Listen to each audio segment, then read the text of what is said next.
So, Rein, I hope that you're safe and you're not on fire. You don't appear to be. For those back home, Rein lives in Los Angeles.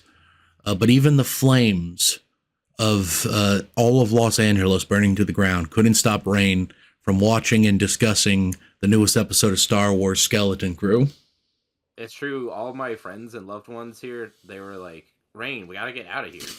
As everything was burning, I was like, "No, I gotta record this podcast episode for Star Wars Skeleton Crew.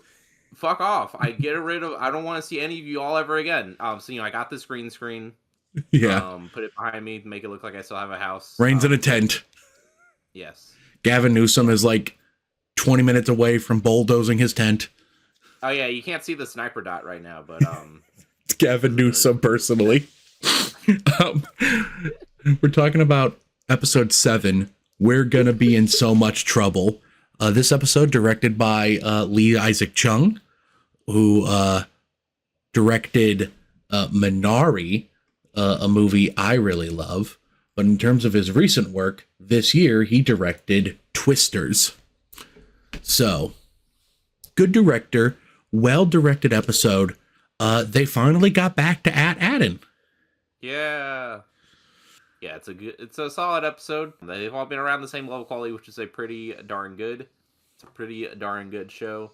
Pretty darn good episode we're talking about this week.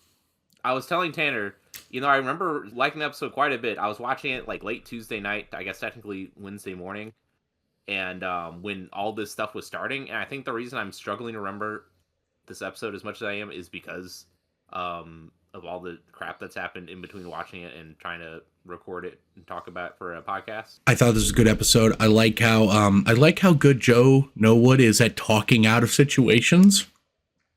Yes. Like the captain was going to kill him like 3 times, and each time he managed to worm his way out of it. Speaking of his character in general, I guess he's just a straight up bad guy. It's hard to imagine them doing the likable rogue turnaround thing. Yeah, especially like when you are saying, I'm glad I got to see what your family looks like, so I'll know who to carve to death. You kind of go, okay, don't know if you're coming back from that one when we only have 1 episode after this. I think it's still on the table for them to try and redeem him. One theory I have is they might still try and do a backstory for him for this final episode. Like, that might be how we start the episode. If that does happen, I could see, like, let's make it really sad. Let's make it, let's give him, like, a One Piece backstory. Let's make him just, like, cartoonishly tragic life so that you feel so sorry for him that you kind of forget, like, hey, he was threatening to murder children and their parents. Same.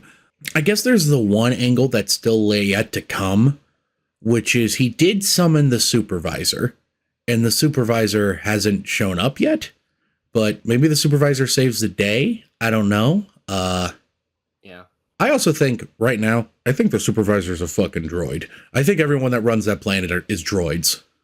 I think I assume the supervisor is the pirate guy that do you remember the name of the pirate? Like, the Taron Rand or whatever his name is. Yeah. Like the pirate from 1,000 years ago. He's still alive. Oh, was that how long it was? I didn't. It's implied it's been a minute. He's just fucking decrepit. Oh yeah, that's true. Well, if Palpatine. It's a Palpatine clone, baby. Here we go. If it is within a human lifetime, then my assumption is that the twist is like he took over. He's like, hey, I could be a pirate, struggle to survive fighting the law, or I can be really, really, really rich and have a cushy job on this nice, peaceful planet. It could be that. I also, again, still think that like everything's being run by droids. I'm still curious about because in the message the parents sent to the kids, they talk about how like you got to find a Republic emissary and they'll know what to do.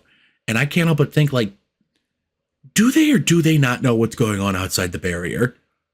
Because they seem to imply they know more, but at the same time, is their knowledge like outdated? I don't know. It seems to me that Addin, even in the Old Republic era, was intentionally hidden because they make the money. But I think that's an interesting world building thing to have the sci-fi space state. Like, hey, how are we going to protect our money? Oh, let's hide the planets that make the money. I think that's fun. I will say the only thing I think worth mentioning is 2. 1, doubling back to the mint thing real quick. Imagine if like the US printed all its money in some like fucking forest in the middle of Guam. That'd be very I mean, funny. it's not the worst idea, I guess. No, I mean, we know where we print our money. They have, I don't know, they don't have to deal with people that can lift shit with their mind here in America. I don't know about other countries, but at least here in the United States, that's not a problem. And two, Joe, the lightsaber, we finally saw him turn it on, and the color was blue. Now, I was under the impression that in canon, if any dark side person uses a lightsaber, the crystal bleeds red, like immediately, like it's just like this thing that happens. Maybe there's some like lore in regards to like, oh, you have to be bonded to the crystal or some shit that I'm missing. Pretty sure it's that. So like, maybe that's like, why it's still blue. You have to use it for like, or like prolonged use or something like that. I think that's, I thought the Acolyte showed it can be pretty immediate. I didn't watch that show, but that's what I heard. I didn't either. So maybe there's something going on with Jode, but like, well, the thing is, I don't think he's like stereotypically dark side. he's not like Sith. He's just a bit of a dick. My brain is struggling to think of anything else to say, but I am excited for the next episode. You keep looking out the window to make sure the flames aren't there. We're good. All right. Great episode. Good episode. The whole show has been great so far. And since they don't have like 17 subplots collapsing on itself, I suspect that they'll probably stick the landing. Which is good, considering that's a problem a lot of these Disney Plus shows can have, is that there's 17 subplots collapsing on itself. The Marvel shows were especially bad about that, but like season 3 of Mando kind of did that a bit. So yeah, I'm expecting a solid finale. I thought this was a good episode. I'm just really curious to see where they take it now. Oh, one quick thing. Wim kind of won me over this episode for some reason, because I keep feeling like he's going to do something. He's on the precipice of doing something, and I could feel the energy, and that kind of like made me go, maybe I like this kid. Good episode. Excited for the finale. Yes. But you know who else is excited for the finale of life? You, the person watching / listening to this Bomb Squad Talk Skeleton Crew. If you're listening on any of the audio platforms we're on, thank you very much. We really appreciate it. Leave us a review. Boost us in the algorithm or something.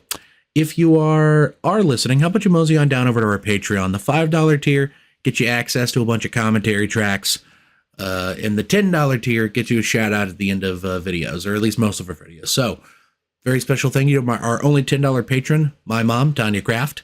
Thank you so much for supporting your little baby boy and his 8 adult friends.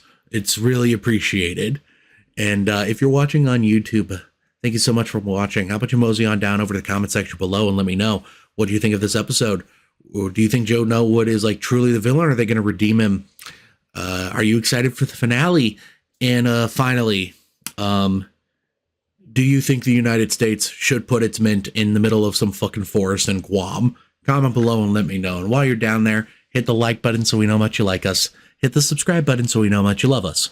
And hit the bell icon to know exactly when we upload videos. Thanks so much for watching. We'll see you next time. Bye. I just slid my ticket across the table and I said, sorry guys, I gotta see about a girl.